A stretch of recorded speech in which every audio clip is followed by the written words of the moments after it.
It was the summer of 2015, and I had just finished a long shift at the gas station on the edge of town. The air was warm, the kind that clings to your skin, and crickets were screaming from the grass. I didn't want to go straight home, so I decided to take the back roads, a longer route, but quieter, winding through miles of forest. The streetlights there are few and far between, so the darkness feels heavier, like it's pressing in on your headlights.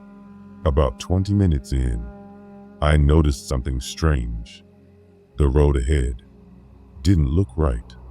I'd driven this way dozens of times before, but there was a curve that shouldn't have been there, bending sharply left into an unlit stretch I didn't recognize. My gut told me to turn around, but my curiosity got the better of me.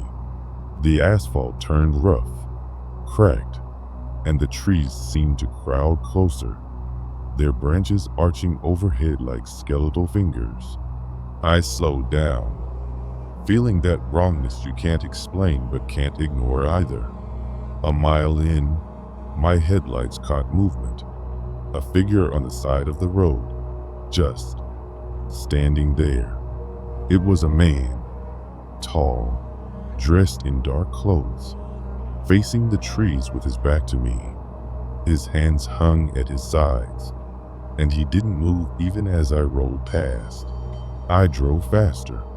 Every instinct screamed that something about him was off, but I told myself maybe he was drunk or lost. Then I glanced in my rearview mirror. He wasn't there anymore. Not walking, not standing, gone. The road kept twisting deeper into the woods, and I started to realize I didn't know how to get back. The GPS on my phone wouldn't load. My radio hissed with static. That's when my headlights picked up a second figure. This one in the middle of the road, crouched low, like they were waiting for something. As I slowed, they rose to stand, and I saw it wasn't the same man as before. This person's face was wrong, too pale, stretched tight, like a mask pulled too far over the bones. I swerved to avoid them, heart pounding, and kept driving until the road ended abruptly at a wall of trees. No turnoff, no houses, just the forest. I slammed the car in reverse, but the road behind me was gone. The headlights lit up nothing but trees, dense and impenetrable, as if the road had never been there at all. The air grew cold inside the car.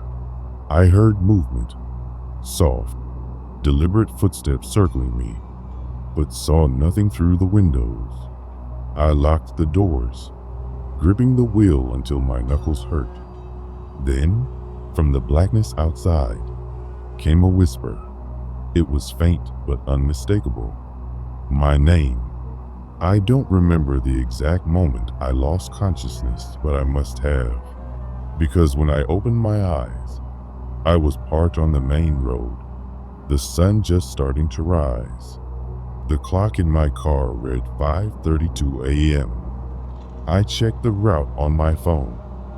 The road I had taken, that sharp curve into the woods, didn't exist. I've never driven that way again. And when I passed that spot in daylight, there's nothing there but a straight stretch of pavement and trees that feel like they're watching. When I was 16, my family rented a small lake house for the summer. It was quiet, tucked far away from the highway, with nothing but water and dense pine forest in every direction. My parents loved it, said it was the perfect place to relax. For me, it was boring. No friends, no phone service, just the occasional sound of a boat engine or the lonely call of a loon. The second night there, I stayed up late reading in bed. My window faced the lake, the water glowing silver under the moonlight. I was halfway through my book when I felt that sensation. The one where you just know you're being watched. I glanced at the window. At first, I thought my eyes were playing tricks on me. But then I saw it. A face, pressed against the glass from outside. Pale skin, wide eyes. No expression at all. Just staring at me. I froze. My bedroom was on the second floor, with no balcony. That meant whoever, or whatever, was out there had to be standing on the narrow ledge above the porch roof. My breathing grew loud in my own ears. The figure didn't move. I didn't scream. I just stared back, too afraid to look away. Then, in one smooth motion, it tilted its head far to the side, an unnatural, jerking angle, like a marionette whose strings had been yanked. That broke me. I leapt from the bed and ran to my parents' room, waking them in a panic. When my dad checked, the ledge outside my window was empty. No footprints. No sign anyone had been there. He told me it was a dream, but I knew it wasn't. For the rest of the week, I slept in the living room. On our last night, I was woken by a tapping sound. It was slow, deliberate. Tap, tap, tap against the sliding glass door that faced the lake. The curtains were drawn, but moonlight seeped around the edges. I didn't want to look, but I had to. When I pulled the curtain back, I saw them.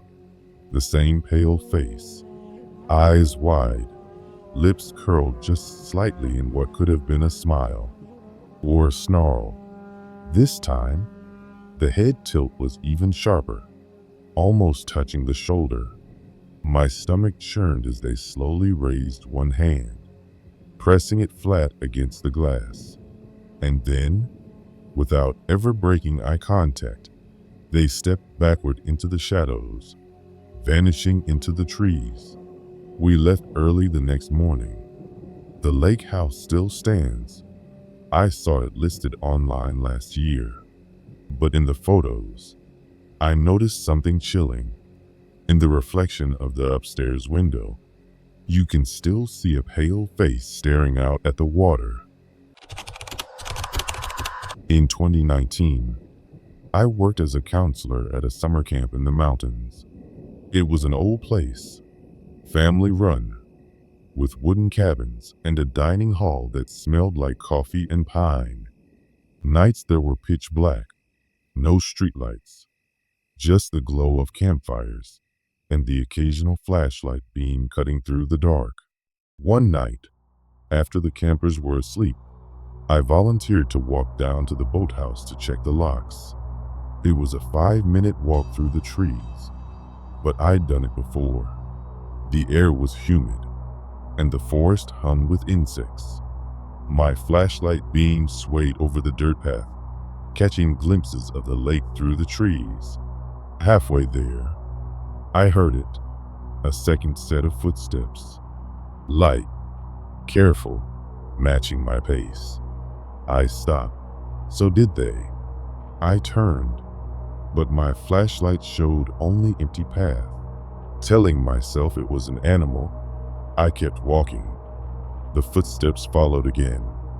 By the time I reached the boathouse, the sound had stopped. I checked the locks, all secure, and started back. That's when I saw the first shadow. It darted across the path ahead of me, impossibly fast, but shaped like a person. My breath caught. Another shadow moved through the trees to my right, closer this time. I shone the flashlight everywhere, but the beam seemed to get swallowed by the darkness. I quickened my pace. Then I heard whispering. Too many voices to count, low and urgent, all around me.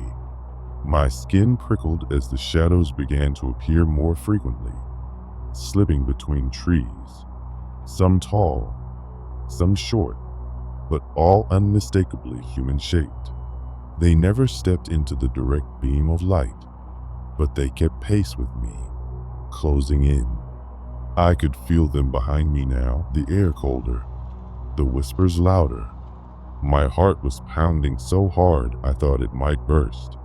When I finally saw the glow of the campfire ahead, I ran. The moment I stepped into the light, the whispers stopped. The cold air was gone. I turned to look back. Nothing but still, silent trees. I never took that path alone again. But the other counselors told me later, they'd seen the shadows too. Some of them claimed they belonged to the old staff from decades ago, who disappeared one summer and were never found.